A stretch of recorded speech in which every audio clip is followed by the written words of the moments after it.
ស្ត្រីស្រស់ស្អាតម្នាក់ត្រូវបានគេរុញចូលបន្ទប់ប្រតិបត្តិការគ្រូពេទ្យដ៏ពងរបស់ពួកគេបន្ទាប់មកវាត្រូវបានផ្គូផ្គងជាមួយមេជីវិតឈ្មោះរបស់បុរសឆ្លាតវៃម្នាក់ហើយតាមរយៈស្រាកពូជជំនួសយើងបង្កើតទារកល្អឥតខ្ចោះវាត្រូវបានលក់ទៅឲ្យអ្នកដេញថ្លៃខ្ពស់បំផុតដូចជាសិល្បៈនៅឯការដេញថ្លៃប្រសិនបើកុមារដែលទិញវាមិនពេញចិត្តទេអ្នកអាចប្រគល់វាវិញដោយគ្មានហេតុផលមុនអាយុ18ឆ្នាំបញ្ហានេះនៅតែបន្តនាំអ្នកនៅស្នាដៃនេះដែលបង្ហាញពីធម្មជាតិរបស់មនុស្សរឿងនេះភ្ជាប់ទៅនឹងវគ្គមុនសមាជិកម្នាក់នៃក្រុមកូរ៉េបានផ្ដួចផ្ដើមគំនិតដើម្បីស្វែងរកព្រឹត្តបុរសដោយសារតែប៉ូលីសបានមកសួរគាត់អំពីការស្លាប់របស់ស៊ូស៊ូពីមុនលោកសង្ស័យថាការគ្រប់គ្រងរបស់ព្រឹត្តបុរសមិនស្អាតគ្រប់គ្រាន់ទេដោយបន្សល់ទុកនូវគុណវិបត្តិខ្ញុំមិនរំពឹងថាព្រឹត្តបុរសនឹងគំរាមគាត់ជាមួយរឿងនេះទេគ្រូខេមមីងលីទទួលបានឋាននរកAgidem Khosozol គឺជាការត្រឡប់មកវិញរបស់គ្រឹះវេទមន្តដាតាំងរបស់យើងការសាកល្បងខ្លីគឺអាកូដាចម្ងាយឆ្ងាយអាចទទួលបានកុំព្យូទ័រម៉ុងហ្គូលីខាងក្នុងតុងប៉ូឡុងគឺដូចជាឆ្កែញៀនគាត់មិនគិតថាហ្វែនទាបជាងសមនឹងមាននៅក្នុងពិភពលោកនេះទេគាត់ចង់នាំចាក់ភពក្រោមដីរបស់គាត់មកលើផ្ទៃហើយប្រែក្លាយវាទៅជាឧស្សាហកម្មស្របច្បាប់និងទៀងទាត់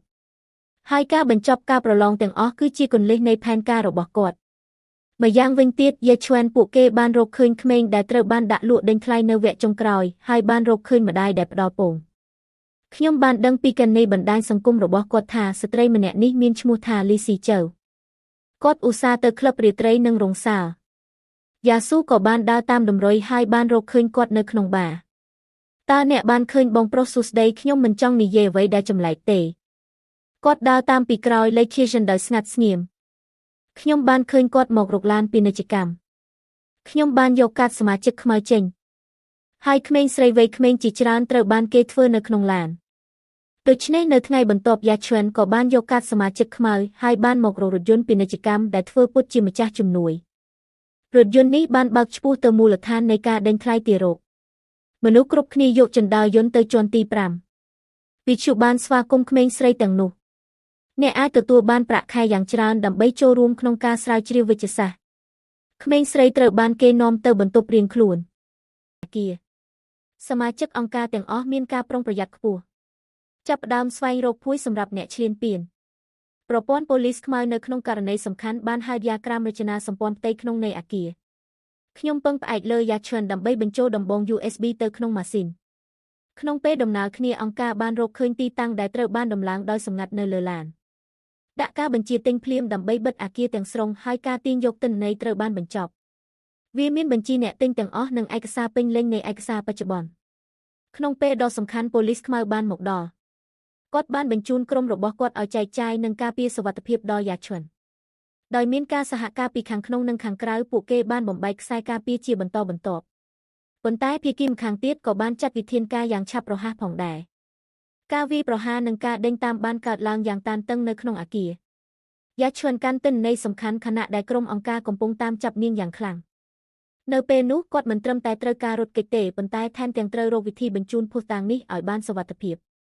អ្នកចូលរួមជាច្រើនត្រូវបានបង្ហាញថាមានជាប់ពាក់ព័ន្ធនឹងអាជីវកម្មខុសច្បាប់នេះបញ្ជីឈ្មោះអ្នកទិញនិងប្រតិបត្តិការជាច្រើនបង្ហាញថានេះមិនមែនជាបទឧក្រិដ្ឋតូចតាចទេវាជាបណ្ដាញដ៏ធំមួយដែលបានរៀបចំយ៉ាងល្អនិងមានឥទ្ធិពលខ្លាំងព្រឹត្តបុរសដែលមើលទៅដូចជាមនុស្សសុភាពក៏ត្រូវបានបង្ហាញមុខពិតរបស់គាត់បន្តិចម្ដងគាត់ជាមនុស្សនៅពីក្រោយការគ្រប់គ្រងប្រព័ន្ធដេញថ្លៃទារកនេះគាត់ជឿថាអ្នកខ្លាំងគួរតែគ្រប់គ្រងអនាគតរបស់មនុស្សជំនាន់ក្រោយចំពោះគាត់ការជ្រើសរើសសែនល្អនិងការលក់ទារកគឺជាអាជីវកម្មនិងជាការវិនិយោគ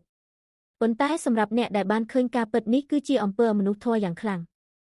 ក្មេងស្រីជាច្រើនត្រូវបានបោកបញ្ឆោតឬបង្ខំឲ្យចូលរួមអ្នកខ្លះមិនដឹងសូម្បីតែថាពួកគេកំពុងក្លាយជាផ្នែកមួយនៃការដោះដូរអ្នកមនុស្សខណៈពេលដែលយ៉ាឈ្វែនព្យាយាមរត់គេចនាងក៏ត្រូវប្រឈមមុខនឹងគ្រោះថ្នាក់ជាច្រើនមនុស្សដែលនៅជុំវិញនាងមិនមែនគ្រប់គ្នាសុទ្ធតែអាចទុកចិត្តបានឡើយមានអ្នកខ្លះលាក់អត្តសញ្ញាណពិតមានអ្នកខ្លះធ្វើពុតជាជួយតែពិតប្រាកដវិញកំពុងតាមប្រយោជន៍ផ្ទាល់ខ្លួនទោះជាយ៉ាងណាការពិតមួយបានកាន់តែច្បាស់ឡើងករណីនេះធំជាងអ្វីដែលពួកគេបានគិតពីដំបូងអ្នកមានអំណាចមន្ត្រីខូចនិងអង្គការសម្ងាត់ជាច្រើនសុទ្ធតែអាចមានជាប់ពាក់ព័ន្ធនៅចុងក្រោយការប៉ះទង្គិចបានឈានដល់ចំណុចខ្លាំងការបាញ់ប្រហារនិងការប្រយុទ្ធគ្នាបានកើតឡើងនៅក្នុងទីតាំងសម្ងាត់នោះមនុស្សមួយចំនួនបានរងរបួសហើយមនុស្សខ្លះក៏ត្រូវស្លាប់ស្ថានភាពកាន់តែវឹកវរនិងពិបាកគ្រប់គ្រង យ៉ាឆ្វិនព្យាយាមយកទិន្នន័យចេញពីទីនោះឲ្យបានព្រោះនោះជាភស្តុតាងតែមួយដែលអាចបំផ្លាញបណ្ដាញឧក្រិដ្ឋកម្មទាំងមូលបានបើគាត់បរាជ័យអ្វីទាំងអស់នឹងត្រូវលុបបំបាត់ហើយជនរងគ្រោះទាំងអស់នឹងមិនទទួលបានយុត្តិធម៌ឡើយព្រឹទ្ធបុរសនៅតែមានភាពត្រជាក់និងមិនភ័យខ្លាចគាត់ដើរយឺតទៅរកគោលដៅរបស់គាត់ដូចជាមនុស្សដែលជឿថាគាត់នៅតែគ្រប់គ្រងស្ថានភាពបានទាំងស្រុងយ៉ាស៊ីងដេកស្លាប់នៅក្នុងប្រាសាទ